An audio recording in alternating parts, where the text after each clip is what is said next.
يلا ندخل مع بعض ونتفرج. ده سرداب تاني بقى، المهم ان النور بالواحد.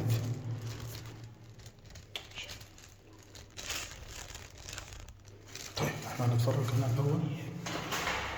الله، هنا بقى الالوان ظاهره وزاهيه وكانك في لوحه لسه مرسومه. الله الله الله، ايه الحلاوه دي؟ يعني العظمه عظمه عظمه، ايه الجمال ده؟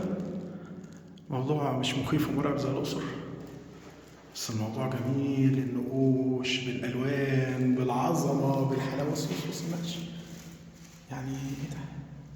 بصوا ايه ده؟ هنستمتع ببلدنا اكتر من كده، بلدنا جميله. الله الله، انا بتمنى بقى ان الموبايل ما يزعلنيش في موضوع السراب. الله الله الله، ايه ده؟ بصوا انا عايزكم تتفرجوا معايا على عظمه اللوحه والنقش، وده كان في الاسره الخمسه، يعني من قبل معابد الاقصر، من قبل الاهرامات بتاعت الجيزه. بصوا بصوا شكل الغزلان عامل ازاي. الله، بصوا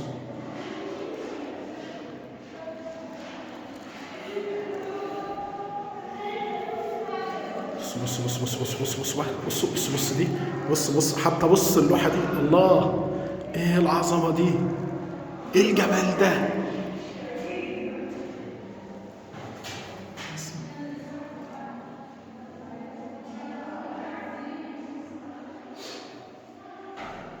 وهما بيضموا القمح فوق. لوحة يجب أن تصور كاملة. إيه؟ الكاميرا ولا المايك؟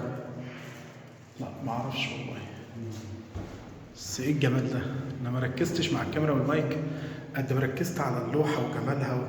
بصوا تحت طريقة الصيد عند المصريين القدماء. كويس حاجة. بص شفتها ولا دخلت؟ شفتها بص هنا الأخضر فيها بص أخضر. اللون الأخضر بتاع الشجر باين. الألوان روعة، الألوان رائعة. بصوا ونقل بص الحاجة، بص أنا مسحتها، بص عامل إزاي.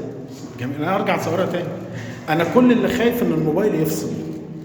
الله الله، بصوا بقى هنا طريقة الذبح والتشفية بتاعت الحيوانات الكبيرة، الأبقار والكلام ده. بصوا بصوا لحد صورة السكينة اللي كان بيستخدمها المصري القديم وطريقتها. يا جماعة في ايه؟